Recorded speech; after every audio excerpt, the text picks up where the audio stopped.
മഴ തോരും മുമ്പയുടെ പുതിയൊരു എപ്പിസോഡിലേക്ക് എല്ലാവർക്കും സ്വാഗതം. അങ്ങനെ നമ്മുടെ അലീനനെ ഡോക്ടർ വേഗം ഹോസ്പിറ്റലിൽ എത്തിക്കുന്നുണ്ട്. അതിനുശേഷം നേരെ സർജറിക്കാണ് കയറ്റുന്നത്. കാരണം ഒരുപാട് ആഴത്തിലേക്ക് കത്രിക ഇറങ്ങിപ്പോയിട്ടുണ്ട് കുത്തിയത് എന്നാണ് പറയുന്നത്. ബാലചന്ദ്രനോട് അങ്ങനത്തെ വിശേഷങ്ങളൊക്കെ ഇനി പറയണം. ബാലചന്ദ്രനോട് എത്രയും പെട്ടെന്ന് ഹോസ്പിറ്റലിൽ എത്താനും പറയും. ദേവമാതാ ഹോസ്പിറ്റൽ, അതായത് എൻ്റെ ഹോസ്പിറ്റലുണ്ട്, ബാലചന്ദ്രൻ അങ്ങോട്ട് എത്തിയാൽ മതി എന്ന് പറയും. അതോടൊപ്പം തന്നെ ബ്ലഡ് ഗ്രൂപ്പ് ചോദിക്കുമ്പോൾ ബാലചന്ദ്രൻ അതിനെക്കുറിച്ച് പോലും ആലോചിച്ചിട്ടുണ്ടായിരുന്നില്ല. അറിയില്ലായിരുന്നു, അതുകൊണ്ട് തന്നെ അറിയില്ല എന്ന് പറഞ്ഞപ്പോൾ ഇതൊക്കെ ആലോചിച്ച് വെക്കേണ്ടതല്ലേ. കാരണം അത് എന്തെങ്കിലും ഒരു ആവശ്യം വരുമ്പോൾ നമ്മുടെ വീട്ടിലൊരു ജോലിക്ക് നിൽക്കുന്ന ആളുടെ എല്ലാ ഡ്രസ്സുകളും എല്ലാം വേണ്ടത് തന്നെയാണെന്നൊക്കെ പറയുമ്പോൾ സോറി ഡോക്ടർ എന്ന് പറയുന്നുണ്ട്. അതിനുശേഷം ബാലചന്ദ്രൻ ഹോസ്പിറ്റലിലേക്ക് പോകും. പോകുന്ന വഴിയിൽ നമ്മുടെ മനുവിനെ വിളിച്ച് പറയുന്നുണ്ട്, എടാ മോനെ, അലീനനെ ആരോ കുത്തിയടാന്ന് പറയുമ്പോൾ കുത്തിയെന്നോ, അങ്കിൾ എന്തേ പറയണേന്ന് ചോദിക്കും. അതേടാ ഒന്നും അറിയില്ല, അപ്പുറത്തെ വീട്ടിലെ ഡോക്ടർ വിളിച്ചിട്ട് എന്നോട് കാര്യങ്ങൾ പറഞ്ഞത്. ഞാൻ വീട്ടിൽ വന്ന് നോക്കിയപ്പോൾ ബ്ലഡ് തളം കെട്ടി കിടക്കുന്നുണ്ട് ഹാളിൽ.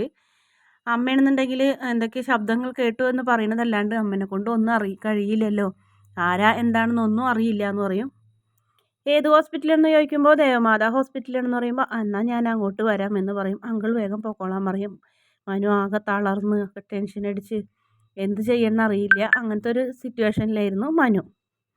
ഇതോടൊപ്പം തന്നെ ലീന ഹോസ്പിറ്റലായ വിവരം എന്തായാലും നമ്മുടെ ഹരിശങ്കർ വിളിച്ച് രോഹിത്തിനോട് പറയുന്നുണ്ട് അവളെ ഹോസ്പിറ്റലാക്കി.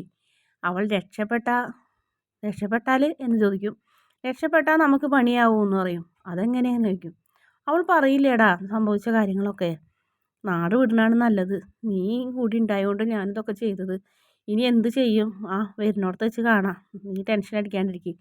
എന്തായാലും നമ്മളെ വീട്ടുകാർ നമ്മളെ പോലീസിലൊന്നും ഇട്ട് കൊടുക്കാൻ തീരുമാനിച്ചു, അങ്ങനെയൊന്നും ചെയ്യില്ല എന്നൊക്കെ പറഞ്ഞ് സമാധാനിപ്പിക്കുന്നുണ്ട്. അതിനിടയ്ക്ക് നമ്മുടെ വൈജയന്തി വീട്ടിലേക്ക് വരും. വാതിൽ തുറന്ന് വരുന്ന വൈജയന്തി ആ കാഴ്ച കണ്ടാകെ നടുങ്ങണ്. കാരണം അത്രയധികം ബ്ലഡ് ഇങ്ങനെ കെട്ടി കിടക്കണ്. മോഹൻ ഞെട്ടി നിൽക്കുന്നുണ്ട്. അതിനുശേഷം അമ്മയുടെ അടുത്തേക്ക് പോകും. താഴെ വീണ് പോയ മൊബൈൽ എടുത്ത് അമ്മയ്ക്ക് കൊടുക്കും. എന്നിട്ട് പറയും, എടി മോളെ എന്താ ഉണ്ടായെന്ന് പറയും. ബാലൻ മുഴുവൻ പറഞ്ഞില്ലല്ലോ എന്ന് പറഞ്ഞപ്പോഴേ, അതെ ആ ലീനനെ വഴിയെ പോണ ആരോ കയറി കുത്തിയെന്ന് പറയും. കുത്തിയെന്നോ? ദേ അവിടെ ഞാൻ കണ്ടില്ല, ഹാളിൽ ബ്ലഡൊക്കെ കിടക്കുന്നുണ്ടെന്ന് പറയും. വലിയ ഒരു ഒരു വികാരമില്ലാത്ത പോലെയാണ് പറയണത്. ഒരു ഞെട്ടലോ വിഷമോ ഒന്നുമില്ല എന്ന് പറയും. എൻ്റെ മോളെ, ആ പാവത്തിനോട് ആരണ്ടീച്ച അത് ചെയ്തേന്ന് ചോദിക്കുമ്പോൾ എനിക്കങ്ങനെ അറിയാനാണെന്ന് പറയും. പിന്നീട് നമ്മുടെ ബാലചന്ദ്രൻ ഹോസ്പിറ്റലിൽ എത്തും. അങ്ങനെ അവർ അലീനയുടെ ബ്ലഡ് പരിശോധിക്കുന്നുണ്ട്. അപ്പോൾ ബ്ലഡ് കിട്ടാനില്ല, ഒരു റയർ ഗ്രൂപ്പ് എന്നൊക്കെ പറയും. എന്തായാലും അത് നമ്മുടെ വൈജയന്തി ആയിട്ട് മാച്ച് ചെയ്യുന്ന ഗ്രൂപ്പാണ്. അതെന്തായാലും ബാലചന്ദ്രന് മനസ്സിലായി. പക്ഷേ വൈജയന്തി കൊടുക്കുമോ ജോലിക്കാരിക്ക്? എന്തായാലും ചോദിച്ച് നോക്കാമെന്നറിയാം. അങ്ങനെയാണെങ്കിൽ വൈജയ്, നിൻ്റെ ഗ്രൂപ്പാണ് അലീനൻ്റെ ഗ്രൂപ്പും, അതുകൊണ്ട് തന്നെ എങ്ങനെയെങ്കിലും നീ കുറച്ച് ബ്ലഡ് കൊടുക്കുമോ? നമ്മളെ വീട്ടിൽ വെച്ചല്ലേ അവൾക്ക് ഒരാപത്ത് സംഭവിച്ചത്. അവൾ മരിച്ചാൽ നമ്മളും കുടുങ്ങിയില്ലേ, നമ്മളും തൂങ്ങുമെന്നൊക്കെ പറഞ്ഞു. നമ്മളെന്തിനാ തൂങ്ങണേ? വല്ല ചക്കന്മാരാരെങ്കിലും കയറി വന്നു കഴിഞ്ഞിട്ട് അവളോട് എന്തെങ്കിലും പ്രവർത്തിക്കുകയോ ചെയ്തിട്ടുണ്ടാവും. അതിന് നമ്മളൊരു കാരണക്കാരൊന്നും അല്ല എന്ന് പറയും. എന്തായാലും ബ്ലഡ് ഞാൻ അലീനയ്ക്ക്, അവൾക്കൊന്നും ഞാൻ ബ്ലഡ് കൊടുക്കില്ല എന്ന് പറയും. അപ്പോൾ മനുവിനും ആകെ വിഷമാവും. മനു പറയും, അപ്പം ആൻറ്റി ഈ കാര്യത്തിൽ ആൻറ്റി വിഷമവും ദേഷ്യമൊന്നും കാണിക്കരുത്, ഒരു മനുഷ്യജീവനായിട്ട് കണ്ടാൽ മതി, അല്ലാണ്ട് അലീനനെ ശത്രുവായിട്ട് കാണരുത്. ഈ സമയത്ത് ഏതൊരു മനുഷ്യനും ചെയ്യില്ലേ എന്നൊക്കെ പറയും. എന്തായാലും നമ്മുടെ വൈജയന്തി മനസ്സോടെ ബ്ലഡൊക്കെ കൊടുക്കും. അങ്ങനെ അമ്മയുടെ ബ്ലഡ് മകളുടെ ശരീരത്തിൽ ഫലിക്കുകയാണ്. അങ്ങനെ നമ്മുടെ അലീന കണ്ണൊക്കെ തുറക്കുന്നൊക്കെ ഉണ്ട്. എന്തായാലും കണ്ണ് തുറക്കുക മാത്രമേ ഉള്ളൂ.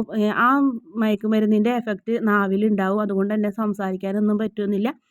നമ്മുടെ അലീനയുടെ കാര്യം രേവതിക്കുട്ടീനെ അറിയിക്കണോ വേണ്ടതെന്നൊക്കെ ഇങ്ങനെ ഒരുപാട് ആലോചിച്ചു. പക്ഷേ നമ്മുടെ മനു അതിന് കൂട്ടാക്കിയില്ല. പിന്നീട് അലീനയുടെ ഫോൺ അന്വേഷിച്ച് നടക്കുന്നുണ്ടായിരുന്നു. പക്ഷെ ഫോണിനെ കുറിച്ചും ഒരു വിവരവും ഉണ്ടായിരുന്നില്ല. രോഹിത്തും അതുപോലെ തന്നെ ഹരിയും ജീവനില്ലാത്ത ശരീരങ്ങളെ പോലെ അങ്ങോട്ട് പറന്ന് നടക്കുകയായിരുന്നു, പേടിച്ചിട്ട്. എന്ത് ചെയ്യണമെന്ന് അറിയില്ല, എന്ത് പ്രശ്നം ഉണ്ടാവുമെന്ന് അറിയില്ല.